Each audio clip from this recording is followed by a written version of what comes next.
La réalité, c'est que le Parti socialiste veut faire oublier qu'il n'a plus rien à voir avec la gauche historique. La gauche défenseur des travailleurs. Le Parti socialiste s'est soumis totalement à l'idéologie ultralibérale. Et il veut le faire oublier. Et quel meilleur moyen de le faire oublier que de lancer un débat, en quelque sorte d'agiter le chiffon rouge pour que la droite se coalise contre le Parti socialiste. Ainsi, le Parti socialiste est ravi. Il peut dire, vous voyez que je suis de gauche puisque la droite manifeste contre moi. Et puis au passage, François Hollande y voit un intérêt personnel. Il dit, vous voyez que je ne suis pas Flamby puisque je suis ferme et je m'oppose à la volonté de la rue, y compris lorsque cette volonté est exprimée de manière très importante. Sans vouloir vous interrompre, on ne peut pas vous laisser dire que le Parti socialiste pratique une politique libérale. Qu'est-ce que les impôts, la tranche d'impôt à 75%. Encore faudrait-il qu'elle soit appliquée, cher monsieur. Pour l'instant, elle ne l'est pas. Et j'avais dit d'ailleurs dès le départ qu'elle ne le serait jamais. Bien entendu, c'est une politique ultralibérale. Le Parti socialiste se soumet à l'ouverture totale des frontières, à la concurrence internationale déloyale. Il refuse de mettre en œuvre un État stratège, quitte à intervenir en nationalisant des secteurs qui sont essentiels à l'indépendance de la France, comme l'a fait d'ailleurs au passage la Grande-Bretagne avec les banques et les États-Unis avec General Motors. Il y a des gens qui sont des Français en France, qui voient qu'ils n'arrivent plus à décider de leur destin, que leurs gamins trouveront pas de boulot, que eux-mêmes n'arrivent pas à faire bouillir la marmite, que quand ils sortent, ils ont peur de se faire attaquer et qu'ils ne vivent plus en sécurité, que leur pays ne ressemble plus à leur pays, que les valeurs traditionnelles sont en train de disparaître, qu'on est en train de jouer avec des hochets qui sont des hochets dangereux. Voilà, et ceux-là, qu'ils soient homosexuels ou pas homosexuels, qu'ils soient ceci ou cela, croyants ou non croyants, catholiques ou pas catholiques, eh bien, ils sont inquiets de cette situation. Et moi, mon rôle, c'est de répondre à cette inquiétude en leur apportant des solutions. Alors, sonder les cœurs et les reins des uns et des autres, ça, pourquoi est-ce qu'ils votent Front National? Est-ce que c'est pour ceci? Est-ce que c'est pour cela? Moi, ce que je vois, c'est qu'ils sont français, profondément français, amoureux de la race des amoureux de la France, et que cette France est en train d'être disloquée, et que je vais vous dire une chose à la limite, le mariage homosexuel, voyez-vous, c'est, comment dire, on peut revenir dessus. C'est pas définitif, c'est pas rédhibitoire, mais les délocalisations, monsieur Zemmour, les transferts de technologie, la perte de savoir-faire, la perte de nos frontières, l'immigration, ça, c'est probablement rédhibitoire. J'ai lu avec beaucoup d'intérêt dans Valeurs Actuelles un grand papier. Ils ont retrouvé le programme sur l'immigration du RPR-UDF de 1990. Et je peux vous dire que moi, si je signais ça aujourd'hui, probablement j'aurais des soucis avec SOS Racisme, avec le CRIF et je ne sais quoi d'autre. Puisqu'ils écrivaient « Il ne conçoit pas le principe de laïcité et est donc incompatible l'islam avec l'article 2 de notre Constitution. Il n'y a en effet pour les musulmans aucune séparation entre sphère privée et sphère publique, entre le spirituel et le temporel. La laïcité définie par Renan comme l'État neutre entre les religions, tolérant pour les cultes et forçant l'Église à lui obéir en ce point capital, n'a pour les musulmans aucun sens, puisqu'il n'y a dans la religion musulmane ni Église ni État. » Et il continuait en disant « Il y a bien incompatibilité, disait-il, entre l'islam et nos lois, et aucun recul ne doit être, ne serait-ce qu'envisagé de la part des Français. Les lois françaises doivent être respectées. » Moi, je n'ai jamais dit ça. Je ne suis jamais allé aussi loin. Vous vous inscrivez en faux par rapport à ce qui est dit? Oui, je pense que le fondamentalisme est totalement incompatible.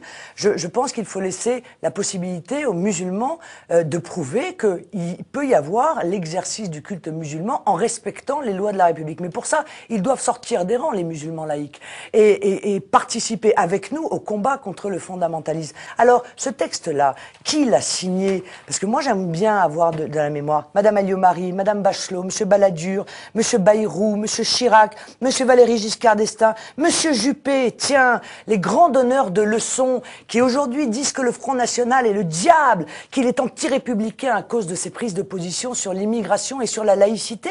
Mais excusez-moi du peu, comment ces gens-là peuvent-ils avoir en 20 ans autant changé qu'ils ont oublié qu'ils avaient signé ce texte-là? Arrêt total de l'immigration, modification de l'acquisition automatique de la nationalité, et j'en passe et des meilleurs, et je renvoie les internautes à la lecture de Valeurs Actuelles, c'est édifiant. Alors quand on a signé ça, on vient pas dire que le Front National est extrémiste, que c'est l'extrême droite, parce que nous avons sur l'immigration des positions qui sont fermes mais de bon sens. C'est Mitterrand, quoi. C'est le grand manipulateur, le mariage homo, le 75%. Mais c'est normal, monsieur Zemmour. Je vais vous dire pourquoi. Pourquoi il fait ça? Parce qu'il est obligé de cacher le fait que sur le reste, il ne peut rien faire. À partir du moment où il est un gouvernement technique, en réalité, il est le président d'un gouvernement technique.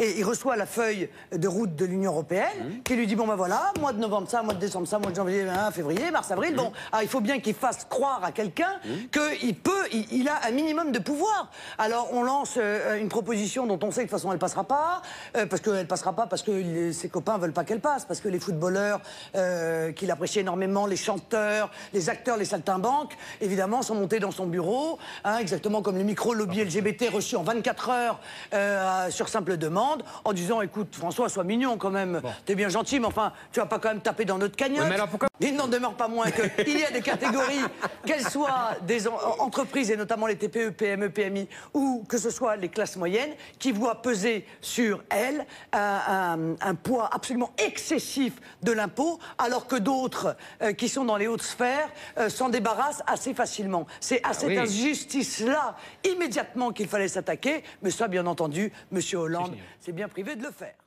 Moi, je ne vais pas aider, je n'admets pas d'aller aider les islamistes fondamentalistes en Libye pour aller les combattre au Mali. Enfin, écoutez, ça n'a aucun sens. De la même manière que, comment peut-on être en même temps l'allié du Qatar qui arme et qui aide et qui assiste tous les islamistes dans le monde entier et en même temps lutter contre les islamistes au Mali qui sont eux-mêmes probablement armés par le Qatar. Je veux dire, est-ce qu'on peut avoir, oui ou non... Au début, la Libye, c'était humanitaire, vous savez, c'était pas... tout ça. Si moi, je savais que Benghazi était la capitale des djihadistes, je pense quand même que le pouvoir le savait aussi. Ou alors c'est très inquiétant sur le niveau du pouvoir.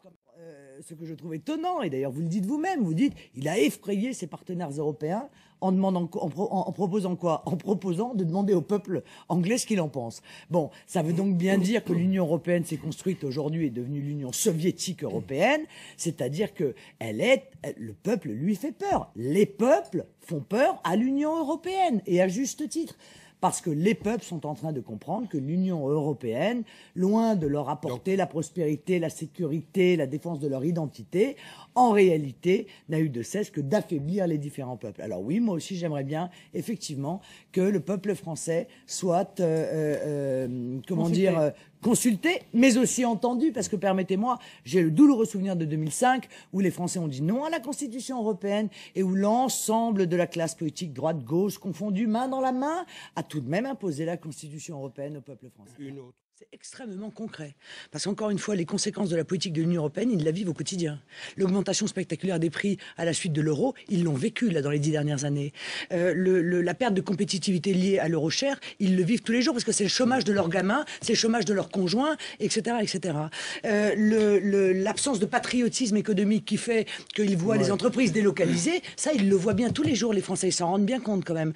Les délires des normes que l'Union européenne impose aux commerçants, aux artisans, aux PME, etc. Croyez-moi, les acteurs économiques, ils le sentent au quotidien. Donc, à un moment donné, est-ce qu'il faut qu'on puisse en débattre et qu'ils puissent décider de leur avenir, ou est-ce qu'ils n'ont plus la possibilité de décider de leur avenir? C'est ça la vraie question. Encore une fois, le sauvetage de l'euro se fait avec un coût qui est, à mon sens, absolument exorbitant, qui est l'austérité massive imposée aux peuples européens. Ça ne peut pas durer. Or, on ne réglera pas, et on ne peut pas régler le défaut intrinsèque de l'euro, c'est qu'il s'agit d'une monnaie appliquée de la même manière à des pays qui ont des économies très différentes et donc des besoins très différents. Donc on retrouvera les problèmes de l'euro. La question c'est, quel prix nos dirigeants sont capables de mettre pour sauver leur folie, leur dogme, leur bébé qu'est l'euro? Parce que les Français vont être savoir, parce que c'est eux qui vont payer l'addition. Il y a 4 éléments qui sont fondamentaux et dont il faut obtenir le changement immédiat. C'est la monnaie unique, c'est la primauté du droit européen sur le droit national, c'est toutes les règles qui nous empêchent de mettre en place un patriotisme économique et un protectionnisme, et donc la réindustrialisation de notre pays, et c'est Schengen, c'est-à-dire cette incapacité, cette interdiction que nous avons de maîtriser nos frontières. Au moment où on se parle, eh bien, on emprunte chaque seconde un SMIC brut pour rembourser les intérêts de la dette. Seulement les intérêts de la dette.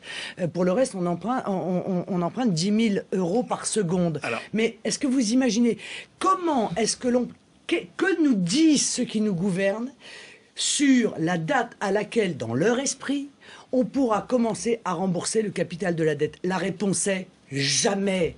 On n'y arrivera jamais. Nous sommes donc en situation de surendettement. On ne s'en sortira pas.